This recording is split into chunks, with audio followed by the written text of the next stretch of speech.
مسلم معلم on line میں خوش آمدید کریں۔ مسلم معلم چینل یہ صرف یوٹیوب کا ایک چینل نہیں بلکہ یہ قرآن حدیث کی اشاعت کرنے والا ایک ایسا پلیٹ فارم ہے جہاں پر آپ آن لائن یا آف لائن تعلیم حاصل کر سکتے ہیں۔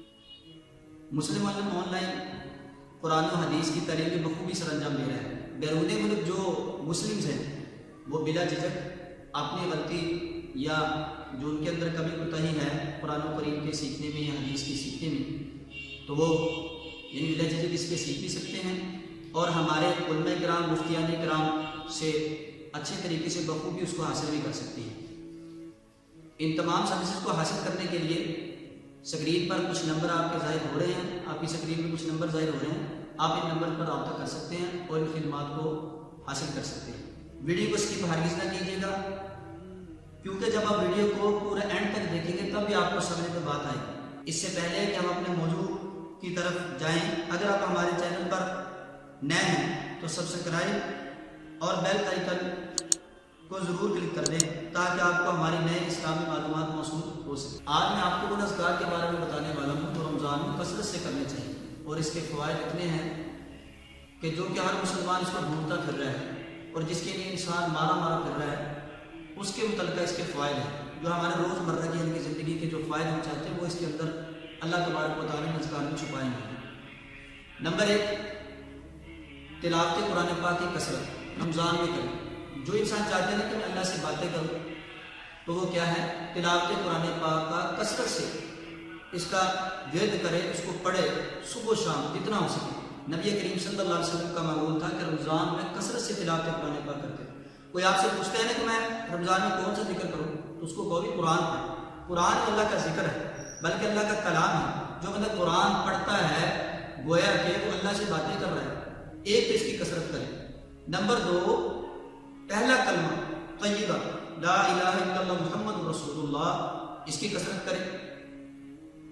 بزرگوں کے اعمال اقوال افعال سے بات ثابت ہے کہ جو انسان 70,000 دفعہ اس کلمے کو پڑھ کر خود اپنے لیے سیو کر کے رکھتا ہے یا اپنے کسی جو اس دنیا سے اس کے لواحقین عزیز اقارب رشتہ دار جا چکے اس کو اگر ہدیہ کرتا ہے تو اللہ تبارک و تعالیٰ اس کی برکت سے اس کی بخشش فرما دیتے ہیں۔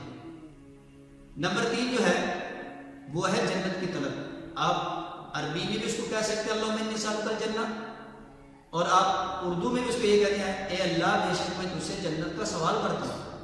اور نمبر 4، جہنم سے پناہ مانگنا، اللہم انی اعوذ بک من النار۔ آپ اس کو اردو میں بھی کہہ سکتے ہیں اللہ بے شک میں آپ سے جہنم کی آگ سے پناہ چاہتا ہوں۔ اور نمبر 5 نمبر پر استغفار کی کثرت کریں۔ استغفار ایسا ذکر ہے فرمایا اس کی وجہ سے اللہ تبارک و تعالی انسان کے رزق میں بے پناہ برکت عطا فرماتے ہیں اور انسان کی جو طلب ہو، انسان کے دل میں جو طلب ہو وہ اللہ ضرور پوری کرتے ہیں۔ اب اس کے متعلق ایک میں آپ کو واقعہ بتاتا ہوں۔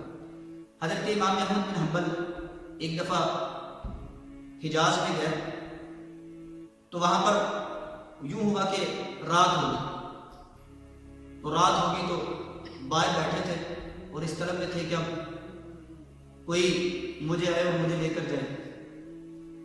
ایک انسان، ایک بندہ جو تھا وہاں سے گزر رہا تھا، وہ نام بھائی تھا، وہ آیا، انہوں نے کہا کہ حضرت آپ آ جائیں میرے ساتھ اور میرے پاس کا مہمان بن جائیں۔ حضرت امام احمد بن حنبل اس کے ساتھ چلے گئے۔ جب ان کے ساتھ چلے گئے انہوں نے خاطر توازن کے اچھے طریقے سے کی تو حضرت امام احمد بن حنبل پوچھنے لگے کہ یار تم اپنی زندگی سے خوش ہے اور تجھے کیا زندگی میں تجھے ہر چیز مل گئی ہے؟ کہنے لگا میں اتنا خوش ہوں کہ خوشی کے امتحان، اور مجھے اللہ نے میری زندگی کی جو میری طلب تھی اللہ نے مجھے ہر دی۔ کہنے لگا اگر اب تیری کوئی طلب ہے، کہنے لگے جی اب میری طلب صرف یہی ہے کہ جو وقت کا امام ہے نا میں اس کی زیارت کرنا چاہتا ہوں۔ تو امام احمد بن حنبل کہنے لگے کہ یار تیرے پاس کون سی ایسی چیز ہے کہ تو اس کو پڑھتا ہے جس کی وجہ سے تیری ہر طلب پوری ہو رہی ہے؟ کہنے لگا کہ میں صرف نا استغفار کرتا ہوں۔ یہاں پر ایک غلطی بھی اپنے درست کر لیں، جو اس ذکر کا نام ہے وہ استغفار ہے اور جو استغفار کا ہم نے ذکر کرنا ہے وہ استغفر اللہ پڑھنا ہے۔ استغفر اللہ ربی من کل ذنب واتوب الیہ یہ پڑھ لیں یا استغفر اللہ پڑھنے کے لیے یہ ہے۔ تو وہ نان بھائی کہنے لگا کہ میں استغفار کثرت سے کرتا ہوں. تو امام احمد بن حنبل فرمانے لگے کہ تیرے اس استغفار کی برکت سے اللہ وقت کے امام کو کھینچ کر تیرے قدموں میں لے آیا اور اللہ نے تیری اس طلب کو بھی پورا کر دیا. تو ایک استغفار کی کثرت اس رمضان المبارک میں ضرور کریں. اگر آپ کو ہماری یہ ویڈیو پسند آئی ہے تو اس کو لائک اور شیئر ضرور کیجیے گا. اور آپ کے بالکل اسکرین کے داہنی طرف سبسکرائب کا بٹن ہے، اس کو بھی کلک کریں اور بیل آئیکن کے جتنے بھی نوٹیفیکیشن ہیں اس کو بھی کلک کر دیں تاکہ آپ کو ہماری آنے والی نئی اسلامی معلومات آسانی سے فراہم ہو سکیں.